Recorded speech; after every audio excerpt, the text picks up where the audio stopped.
자, 10월 한 달 동안 종말 말세에 관해서 말씀을 드리겠습니다. 오늘 첫 번째로 종말에 일어나는 일이라는 제목으로 말씀을 드립니다. 자, 먼저 신문 기사 하나 보겠습니다. 자, 이 기사의 제목이 이렇습니다. 세상에 종말이 온 듯, 세상에 종말이 온 듯하다라는 것이 이 신문 기사의 제목입니다. 이 신문 기사는 올해 9월 4일자 신문입니다. 왜 이런 표현을 썼느냐 하면 그때 바하마의 카리브해 바하마라는 섬나라, 작은 섬나라에 엄청난 강력한 허리케인이 덮쳤습니다. 그러니까 허리케인이 그 바하마 섬나라의 가옥의 45%를 부숴버렸다고 합니다. 그러니까 엄청난 피해를 입었습니다. 이 구조하는 어떤 단체 한 직원이 헬기를 타고 그 바하마 섬을 이렇게 둘러보면서 이런 표현을 썼습니다. 모든 것이 파괴되었다. 세상에 종말이 온 것 같다. 이 재난이 얼마나 심했던지 세상에 종말이 온 것 같다라는 그런 표현을 썼습니다. 자, 이런 어떤 재난들, 재앙이 닥치면 사람들은 이런 표현을 곧잘 합니다. 종말이 온 것 같다. 종말이라는 표현을 자주 사용합니다. 그들은 예수를 믿는 사람들이 아닌데도 불구하고 예수를 안 믿는 사람들도 이 종말이라는 표현을 굉장히 많이 사용합니다. 그러면 그들이 종말을 믿을까요? 사실은 종말을 믿지 않습니다. 예수를 믿지 않는 사람들은 종말을 믿지 않습니다. 그런데 종말이라는 표현은 사용은 하지만 막상 종말은 믿지 않습니다. 이런 엄청난 재난을 보면 종말이 온 것 같다라는 표현은 쉽게 사용하지만 진짜 종말이 온다고 믿느냐라고 믿으면 믿지는 않습니다. 어떻게 보면 모순어법이죠. 믿지는 않는데 표현을 쓰고 있습니다. 자, 여러분 어떻습니까? 이런 엄청난 재난을 보면 야, 이게 종말이 온 것 아닌가 이런 생각 혹시 하시지 않습니까? 자, 예수 믿는 사람들은 이 종말 의식이 있는 사람들입니다. 예수를 믿는 사람의 역사관은 직선적인 역사관입니다. 시작이 있고 끝이 있습니다. 그러나 불교나 힌두교나 그들의 이 역사관은 돌고 도는 것입니다. 그냥 늘 반복되는 것입니다. 기독교는 직선적입니다. 시작이 있고 끝이 있고, 그래서 끝이 있다라는 의식을 가지고 살기 때문에 예수 믿는 사람은 종말 의식을 가지고 산다라고 그렇게 말하는 것입니다.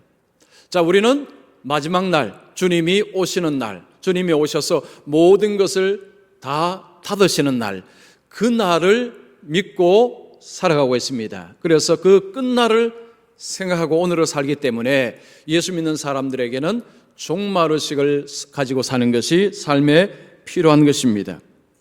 자, 이 종말이라는 어떤 개념은 우리가 들을 때에 사실은 좀 두려움이 오는 것이 사실입니다. 공포스럽고 두려움을 주는 것이 종말이라는 표현이 주는 어떤 의미입니다. 자, 여러분이 이 종말이라는 표현을 들으시면 어떤 이미지, 어떤 단어들을 많이 생각하십니까? 자, 종말하면 일단 예수님의 재림이라는 생각하실 거고, 그 다음에 적그리스도, 그리고 666을 많이 생각하죠. 그리고 7년 대환란, 또 휴거, 이런 단어들이 아마 생각이 날 것입니다. 그런데 그런 단어들을 우리가 들으면 기분이 조금 무서운, 좀 두려운 생각들을 가지게 됩니다.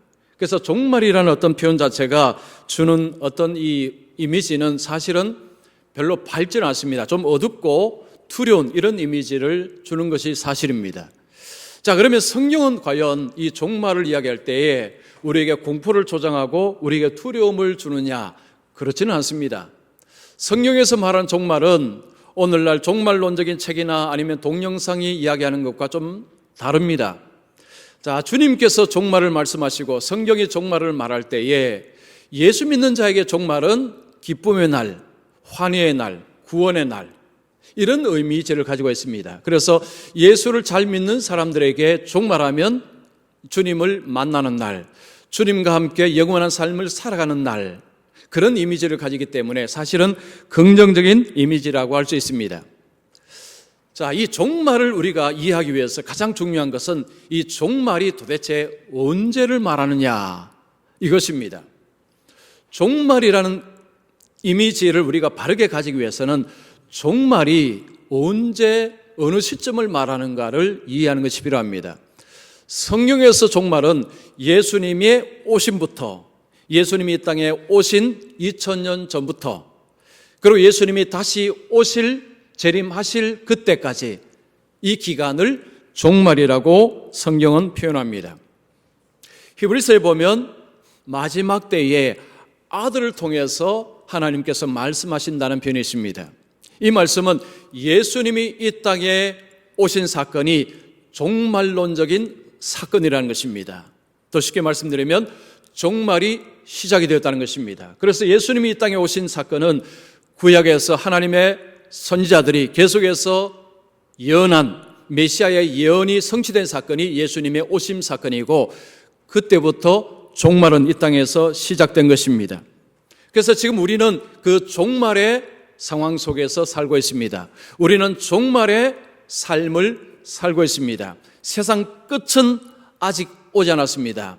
종말이라는 것은 우리에게 세상 끝을 향해서 가고 있다라는 것을 말하는 것입니다. 그래서 예수 믿는 사람은 세상 끝, 그 끝을 바라보고 오늘 종말의 삶을 사는 것입니다. 자, 그것을 성경은 우리에게 말씀합니다. 자, 오늘부터 4주간 이 종말을 말씀드리는데, 여러분 4주간 말씀을 잘 들으시면 성경에서 말씀하는 종말의 이미지를 조금 더 분명하게 아실 수 있을 것입니다. 4가지로 정리해서 말씀을 드립니다. 자, 오늘 첫 번째는 이 종말에 무슨 일이 일어나는가, 주님께서 하신 말씀을 드리겠습니다. 자, 오늘 말씀에 보면 제자들이 주님께 와서 주여, 주의 임하심과 세상 끝에는 무슨 징조가 있으리까? 예수님의 제자들이 지금 감람산에 계시는 예수님께 와서 질문한 것입니다. 세상 끝에는 무슨 일이 일어나는 것입니까? 예수님이 제자들에게 설명을 하신 것이 오늘 본문의 말씀입니다. 자, 먼저 첫 번째, 종말에 거짓 그리스도가 나타나서 사람들을 미혹한다. 예수님께서 이 종말에 무슨 일이 일어나는가, 오늘 본문을 통해서 거짓 선지자, 거짓 그리스도가 등장해서 사람들을 미혹할 것이다 라는 말씀을 하고 있습니다. 자, 여러분 4절 5절 보시면 예수께서 대답하여 이르시되 너희가 사람의 미혹을 받지 않도록 주의하라. 많은 사람이 내 이름으로 와서 이르되 나는 그리스도라 하여 많은 사람을 미혹하리라. 예수님께서 거짓 선지자가 등장해서 예수님의 진리를 받지 못하도록, 즉 이 미혹하다는 것은 잘못된 가르침으로 진리에서 이탈하여서 멸망으로 끌고 가는 것이 미혹한다는 것입니다. 거짓 선지자가 나타나서 잘못된 가르침으로 진리를 받지 못하게 하고 사람들을 멸망으로 끌고 가는 일을 할 것이다. 분별하라, 조심하라, 이런 말씀을 하는 것입니다. 자, 그러면 이들은 말로만 미혹하느냐? 그렇지 않습니다. 폭력을 동원합니다.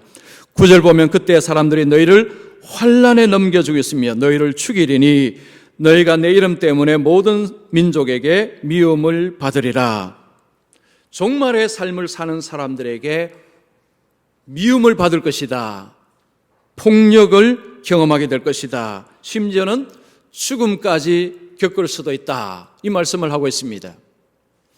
미혹하는 자, 거짓 선지자, 거짓 그리스도가 계속해서 등장해서 예수 믿는 사람들, 세상 사람들을 미혹할 것이다. 예수님께서 이 말씀을 하고 있습니다.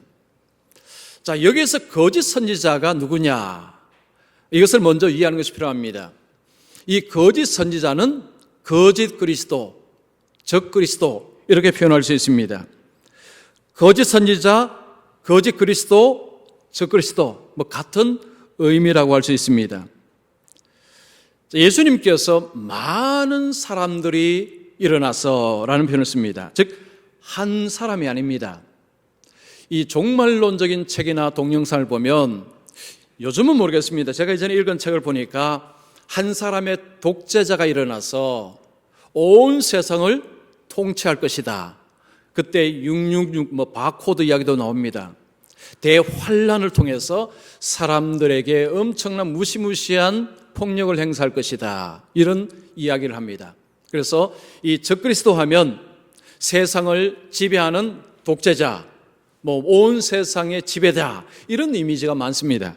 그러나 오늘 본문에서 예수님께서는 많은 사람이 등장한다고 이야기합니다. 즉, 한 사람이 아니라는 거죠.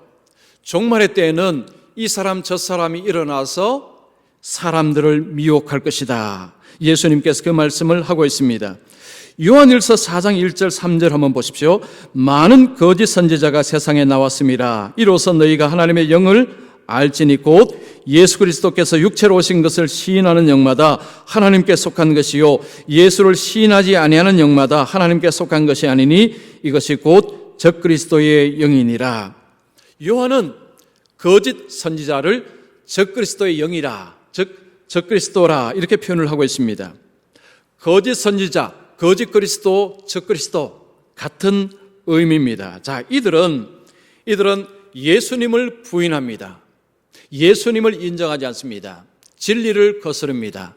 진리를 왜곡합니다. 그래서 사람들로 하여금 예수를 믿지 못하도록 사람들을 진리에서 떨어뜨리는 그 일을 하는 자들이 거짓 선지자라, 그런 표현을 씁니다. 베드로도 비슷한 이야기 했습니다. 2장 1절에 보시면 베드로후서 2장 1절입니다. 백성 가운데 또한 거짓 선지자들이 일어났었나니 이와 같이 너희 중에도 거짓 선생들이 있으리라. 베드로는 이미 거짓 선지자들이 일어났었다. 그리고 또한 거짓 선지자들이 너희 중에서 일어날 것이다 라고 말합니다. 초대교회에서 계속해서 거짓 선지자들이 끊임없이 일어났다는 말씀입니다. 진리를 왜곡하고 예수 그리스도의 복음을 왜곡하는 자들이 계속해서 등장을 해서 사람들을 미혹을 하였고 하고 있고 할 것이다. 여기서도 거짓 선지자, 적그리스도가 많다는 것입니다. 자, 오늘날 이런 이단들이 나타나서 교회를 미혹하고 있습니다. 교회를 다니는 사람들이 이단의 미혹을 받아서 그들 편으로 가고 있습니다. 이런 일들은 예수님 오신 이후에 끊임없이 있었고 지금도 있고 앞으로도 있을 것입니다. 특별히 역사 속에서 예수님의 재림의 날짜를 지정해서 사람들을 미혹한 사람들이 많았습니다. 우리나라에도 1992년 10월 28일 12시에 밤 12시에 예수님이 재림한다고 미혹을 하는 사람들이 있었습니다. 그 미혹을 당한 사람들은요, 심지어는 낙태까지 했습니다. 재산을 다 팔았습니다. 공부도 그만뒀습니다. 직장도 포기했습니다. 그날 그들은 다 산에 모였습니다. 그런데 예수님은 오시지 않았습니다. 잘못된 가르침에 많은 사람들이 속았습니다. 거짓 이 선지자들은 계속해서 나타나서 사람들을 미혹한다는 것입니다. 그래서 예수님께서는 주의하라, 조심하라 이런 표현을 하셨습니다. 자, 이 거짓 선지자들은 이들은 머리에 뿔이 나고 흉측하게 생긴 사람들이 아닙니다. 굉장히 매력적이고 굉장히 미녀인 이런 사람으로 등장한다고 말씀합니다. 마태복음 7장 15절에 보시면 거짓 선지자들을 삼가라. 양의 옷을 입고 너에게 나오나 속에는 노략질하는 일이라. 자, 거짓 선지자들이 나와서는 그들은 양의 옷을 입고 있다는 것입니다. 굉장히 겉모습이 화려하고 매력적이다. 겉으로 봐서는 일인지를 꿈에도 생각하지 못한다는 것입니다. 요즘 시대는 외모지상주의입니다. 외모를 통해서 사람들을 현혹을 시키는 이런 일들이 많습니다. 그 속에는 음흉한 생각을 가지고 있지만 겉모습이 아름답거나 겉모습이 보기 좋기 때문에 그 속에 있는 것을 알아차지 못하는 일들이 많습니다. 예수님께서는 거짓 선지자들을 삼가라. 그들은 양의 옷을 입고 온다고 이야기했습니다. 굉장히 겉모습이 상당히 보기 좋을 것이다. 겉모습 보고 판단하지 말아라. 자, 오늘날 세상을 보면 어쨌든 겉을 화려하게 해서 사람들을 속이는 이런 사건들이 많은 것을 보면 이런 거짓 선지자가 들어왔을 때 사람들이 잘 속아 넘어간다는 것입니다. 특별히 성경을 이야기합니다. 성경을 이야기하는데 성경을 잘 알지 못하면 그들이 성경을 이야기할 때 그 성경의 가르침에 속아 넘어갈 수 있다는 것입니다. 그래서 우리가 하나님의 말씀을 배우고 익히는 것은 결국 우리 자신을 보호하고 가정을 보호하고 교회를 보호하기 위한 길입니다. 우리가 바쁘고 할 일이 많지만 하나님의 말씀을 배우는 데는 관심을 가져야 됩니다. 왜냐하면 끊임없이 계속해서 거짓 선지자들이 등장해서 우리를 미혹하기 때문입니다. 미혹하는 대상은 교회를 다니는 사람들인 경우가 많습니다. 그런데 어떻게 미혹이 되느냐? 말씀을 잘 모른다는 이야기죠. 말씀을 잘 모르게 되면 성경을 가지고 들어왔을 때에 반박을 하지 못하게 되면 그들에게 끌려가는 경우가 발생할 수 있습니다. 그래서 주님께서 주의하라, 주의하라. 그들은 사람을 미혹할 것이다. 조심하라, 깨어있으라. 우리가 말씀으로 깨어있는 것이 얼마나 중요한지 예수님은 신신당부를 하시는 것입니다. 자, 두 번째입니다. 종말에는 재난과 핍박이 일어나서 사람들에게 고통을 준다라고 말씀합니다. 자, 6절부터 8절까지 보면 난리와 난리 소문을 듣겠으나 너희는 삼가 두려워하지 말라. 이런 일이 있어야 하되 아직 끝은 아니니라. 아직 세상 끝은 아니라는 것입니다. 세상 끝이 오기 전에, 즉 종말의 상황에 난리와 난리가 일어난다는 것입니다. 민족이 민족을, 나라와 나라를 대적하여 일어나겠고 곳곳에 기근과 지진이 있으리니 이 모든 것은 재난의 시작이니라. 예수님께서 세상 끝 이전, 즉 종말의 때에 기근, 지진, 민족과 민족의 나라와 나라를 대적하고 재앙들, 재난들이 일어날 것이다. 종말의 때에 이런 재난을 통해서 사람들이 고통을 받게 될 것이다. 이 말씀을 하고 있습니다. 그 종말론적인 책이나 이런 동영상들은 재난이 일어나면 성급하게 이제 끝이다, 이제 곧 주님이 오신다라고 이야기하는 경우가 많습니다. 그런데 이런 사건은 1000년 전에도 있었고 100년 전에도 있었고 오늘날에도 있습니다. 지금 예수님은 이런 재난과 기근과 지진, 이런 일들은 종말의 때에 계속해서 일어날 것이다 라고 말씀하는 것입니다. 우리는 예수 믿는 사람들은 이런 재난을 보면서 아하, 내가 종말의 삶을 살고 있구나, 이 생각이 필요합니다. 아, 나는 지금 종말의 삶을 살고 있구나. 주님이 말씀하신 것처럼 이런 재난과 기근과 지진이 일어나는 걸 보니까 나는 종말의 삶을 살고 있구나. 종말이라는 의식을 가지는 것이 바로 이런 재난과 기근들, 이런 사건들입니다.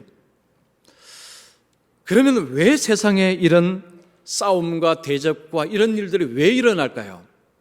하나님을 떠났기 때문입니다. 에베소서 4장 17절 19절에 한번 보시면 너희는 이방인이 그 마음에 허망한 것으로 행함같이 행하지 말라.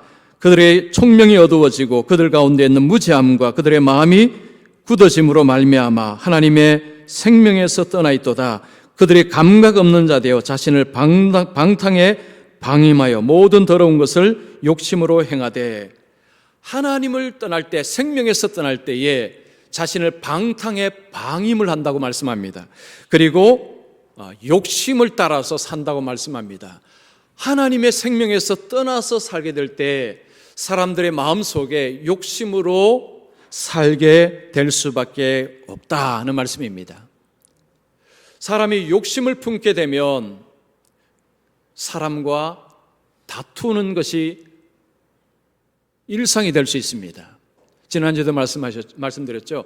욕심은 싸움꾼이 되게 합니다. 욕심이 가득하게 되면 평강을 누릴 수 없습니다. 자꾸 취해야 됩니다. 다른 사람 것도 취해야 됩니다. 그러면 다툼, 갈등, 분쟁이 자꾸 일어날 수밖에 없습니다. 이 욕심이 결국은 이 세상에 여러 가지 재난을 만들어내는 단초가 된다는 것입니다.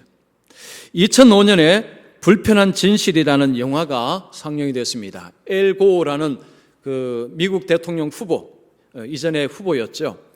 이분이 만든 다큐멘터리 영화가 불편한 진실입니다. 이분은 환경에 관심을 가지고 지금 이 지구상의 이상 기온과 재난과 이런 폭풍과 태풍과 이런 것들을 그가 연구하면서 영화를 만든 것입니다. 지금 남극의 얼음이 녹아내리고 있다는 것도 알고 있습니다. 이 기상이 지금 많이 변하고 있다는 것을 우리가 몸으로 느끼고 있습니다. 대한민국의 기후도 많이 바뀌었습니다. 저는 우리나라에서 커피가 생산된다는 이야기를 듣고 야 놀랍다. 물론 비닐하우스지만 이제는 커피도 생산되는 그런 땅이 되었습니다. 이 폭염 그리고 이런 태풍들 이런 걸 통해 많은 사람들에게 이제 피해를 주고 있습니다. 자, 이런 그 기상 이변들, 이런 재난과 재앙들이 일어나는 근저에 뭐가 있느냐? 엘 고어는 결국은 사람의 삶의 방식이 잘못되었기 때문에 이런 온갖 재난을 초래한다. 그런 표현을 썼습니다. 자, 그러면서 이분은 이산화탄소를 줄여야 된다. 이산화탄소가 계속해서 내뿜을 때에 지구에 구멍이 나고 온난화 현상이 일어나고 지금 온갖 문제가 벌어진다고 했습니다. 그러면서 그는 쓰레기를 줄여야 됩니다. 자동차 타는 것을 줄여야 됩니다. 나무를 심어야 됩니다. 전자 제품 사용하는 것도 줄여야 됩니다. 이런 호소를 했습니다. 삶의 방식을 바꾸지 아니하면 점점 더 악화가 될 것입니다. 라는 주장을 했습니다. 자, 이분의 주장도 그렇습니다. 우리의 삶의 방식을 바꾸라는 거죠. 좀 더 많이, 좀 더 좋은 것을 누리고 얻고자 하는 이런 욕망을 제어하지 못하면 더 많은 재난이 일어나게 될 것입니다. 라고 그런 이야기를 하고 있습니다. 성경에서 하나님이 말씀하신 것처럼 하나님을 떠날 때에 사람은 자기를 사랑합니다. 절제를 하지 않습니다. 사람과 사람 사이에 다툼이 자주 일어납니다. 민족과 민족, 오늘날 세계 정세를 보십시오. 보호무역주의로 가고 있습니다. 자기 나라만, 내 나라만, 나라 안에서도 내 편 아니면 적입니다. 갈등, 지금 우리나라에서 지금 두 편이 나서 갈등을 하고 있는데 심히 걱정이 됩니다. 여러분도 다 걱정하실 것입니다. 자, 이런 것들의 근저에 뭐가 있느냐? 인간의 욕망이 있다는 거죠. 욕망이 계속해서 갈등을 부추기고 있다는 것입니다. 종말에 우리가 이런 현상을 보면서 예수 믿는 자가 가져야 될 어떤 자세가 뭘까요? 두려움? 아닙니다. 자, 예수님 안에 있을 때 우리는 안전합니다. 그래서 이 종말의 상황 속에서 하나님은 우리에게 두려워하는 마음을 가지도록 하시는 것이 아니라 우리에게 평강을 주십니다. 자, 이 평강은 어떻게 해서 가질 수 있습니까? 주님 안에 있을 때, 믿음으로 살 때 평강을 가질 수 있습니다. 자, 히브리서 3장 12절 보시면 형제들아 너희는 삼가 혹 너희 중에 누가 믿지 아니하는 악한 마음을 품고 살아계신 하나님에게서 떨어질까 조심할 것이요. 우리가 이 종말의 상황 속에서 근심해야 될 것은 내가 하나님께로부터 멀어지면 어떡하나, 내가 하나님께로부터 떨어지면 어떡하나, 이 근심을 가지고 살라는 것입니다. 즉 믿음에 거하라, 주님 안에 거하라. 그러면 종말의 상황 속에서 하나님의 보호하심 가운데서 주님의 능력으로 보호하심을 받게 될 것이다. 그러면 이 종말의 재난과 이런 일이 일어날 것이라도 그 마음속에 평강을 누릴 수 있다. 주님은 우리에게 그 말씀을 하시는 것입니다. 그래서 이런 재난과 재앙과 기후변화와 이런 것들 보면서 야, 내가 종말의 삶을 살고 있구나. 더 예수님을 잘 믿어야 되겠다. 더 하나님 말씀에 귀를 기울여야 되겠다. 더 주님을 내가 잘 섬겨야 되겠다, 이런 마음을 가지는 것이 종말 의식을 살아가는 자들에게 필요한 의식이라는 것입니다. 자, 마지막 세 번째입니다. 세상의 끝은 복음이 모든 민족에게 전파될 때에 옵니다. 자, 예수님께서 14절에 이 천국 복음이 모든 민족에게 증언되기 위하여 온 세상에 전파되리니 그제야 끝이 오리라. 예수님이 끝이라고 말씀하셨습니다. 이 세상의 끝입니다. 이 세상의 마지막이 언제 오느냐? 천국 복음이 모든 민족에게 증거가 될 때, 복음이 모든 민족에게 들어갈 때, 그때 세상이 끝날 것이다. 주님이 다시 오시는 날이 바로 그 날이라는 것입니다. 예수님께서 십자가에 죽으시고 부활하시고 승천하시기 전에 제자들에게 명령하신 것이 이거죠. 너희는 가서 모든 민족을 제자로 삼아. 모든 민족을 제자로 삼아라. 바로 오늘 14절 말씀하고 같은 맥락입니다. 이 천국 복음이 모든 민족에게 증언되기 위하여. 자, 이 말씀 들으면 궁금한 것이 있습니다. 복음이 어느 정도 전파가 되었을까? 전 세계적으로 지금 복음이 어느 정도 전파가 되었을까라는 궁금증이 생깁니다. 제가 한번 찾아봤습니다. 2015년 세계 선교 통계를 보니까요, 이 미접촉 종족, 즉 복음이 들어가지 못한 종족 수가 3,235개, 4년 전입니다. 세계 종족 수는 9,805개 정도로 갑니다. 9,805개가 전체 종족 수인데 아직 들어가지 못한 종족이 3,200개, 한 3분의 1이 아직 복음이 들어가지 못했습니다. 주님이 오시고 지금 2000년이라는 세월이 흘렀는데 아직 3분의 1은 복음을 듣지 못했습니다. 자, 이런 말을 들으면 마음에 안심이 되시죠? 아, 다행이다. 아직 내일 안 오시니까 다행이다. 그렇죠? 이 다행이라는 말은 무슨 말입니까? 천천히 믿어도 되겠다. 뭐 지금 당장 잘 안 믿어도 되겠다. 이런 여유로움이 들어올 수 있습니다. 아직도 3분의 1이 남았어. 아직도 멀었네. 아직도 멀었네. 그러면 좀 천천히 잘 믿자. 뭐 내일부터 우리가 다이어트 할 때 내일부터 다이어트하는 그 말처럼 내일부터 성경 읽자. 내일부터 잘 믿자. 자, 여러분, 제가 질문 하나 드리겠습니다. 자, 주님이 오실 그날 우리는 알지 못합니다. 내가 주님 앞에 갈 날이 빠르겠습니까?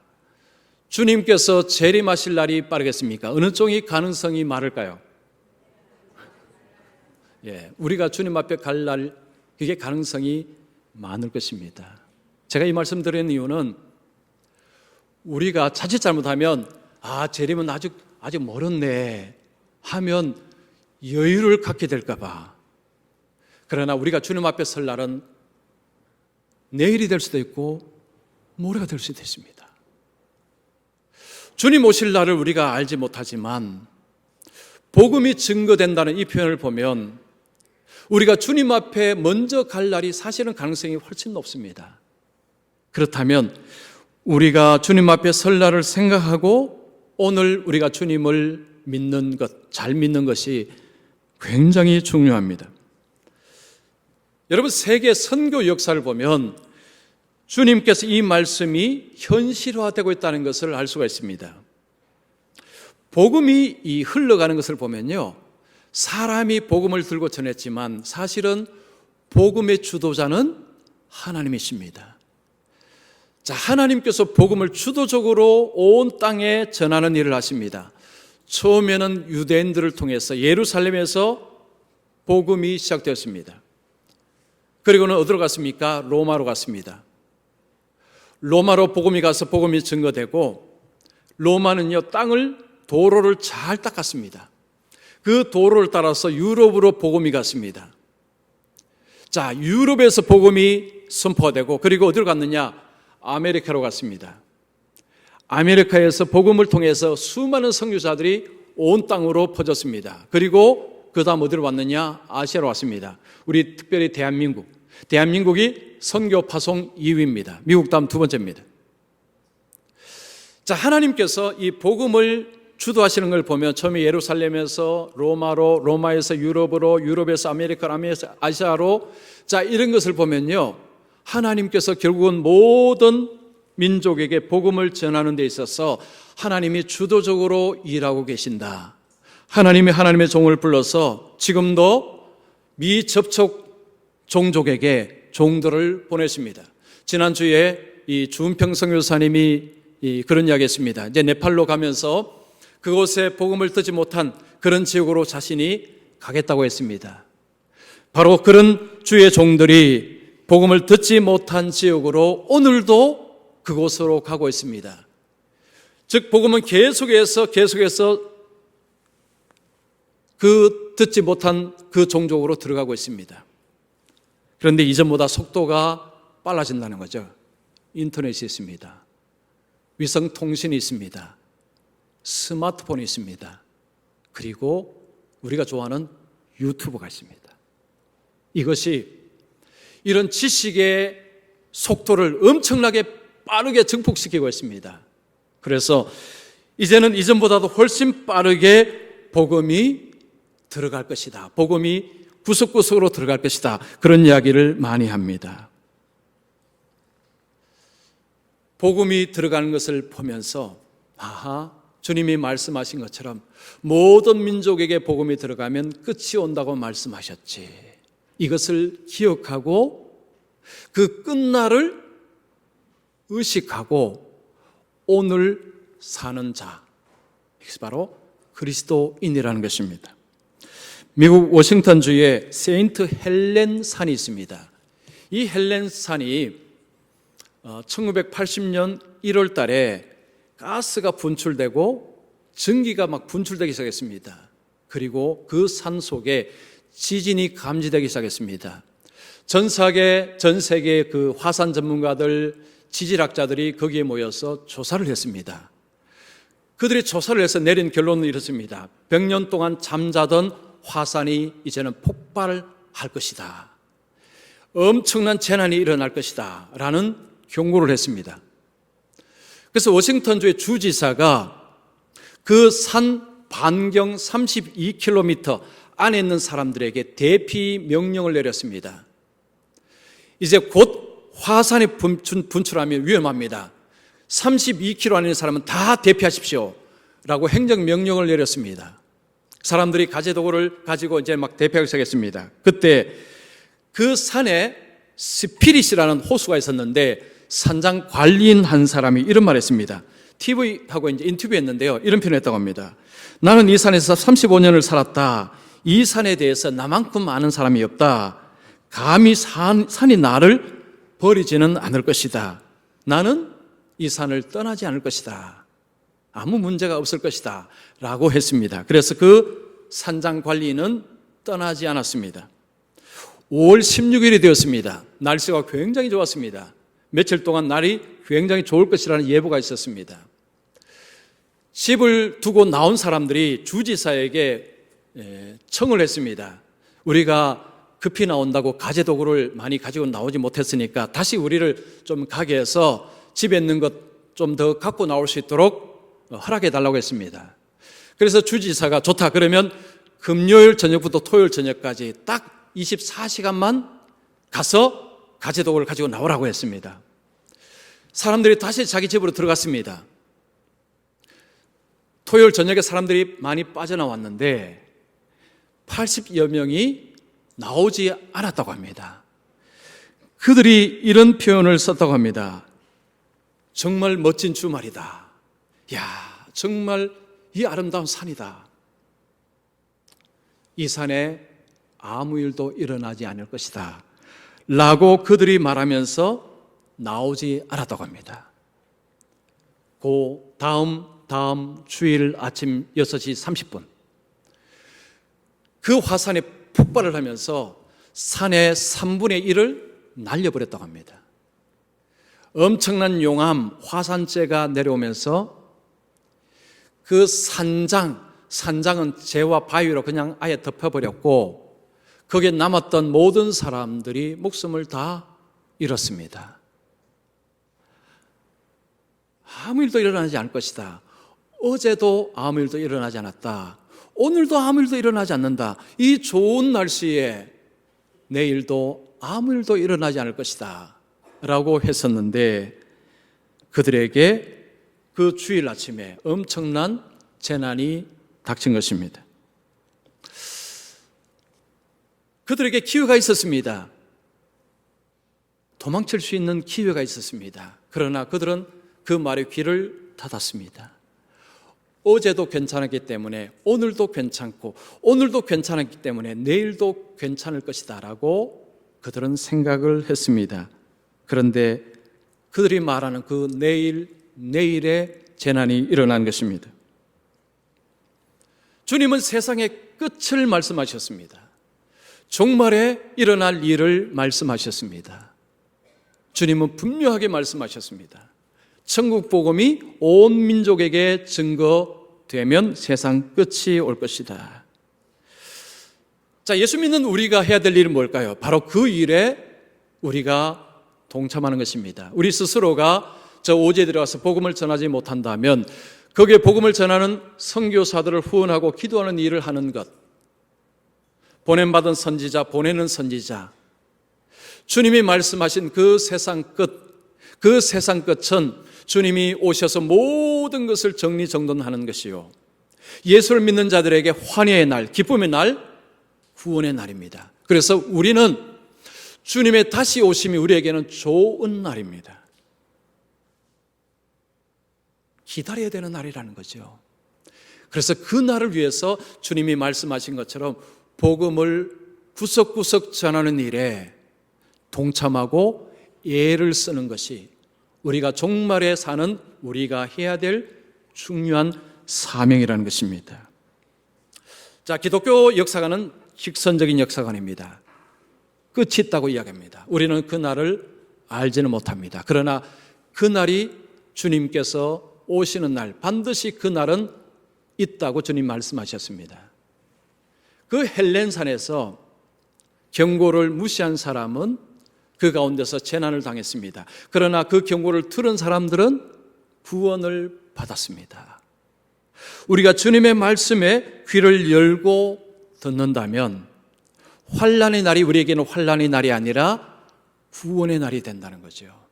그러나 주님의 말씀을 듣지 않고 그냥 세상을 보고 별일 없을 것이다, 다 그렇게 살고 있지 않느냐, 그렇게 산다면 재난의 날이 진짜 재난의 날이 된다는 거죠.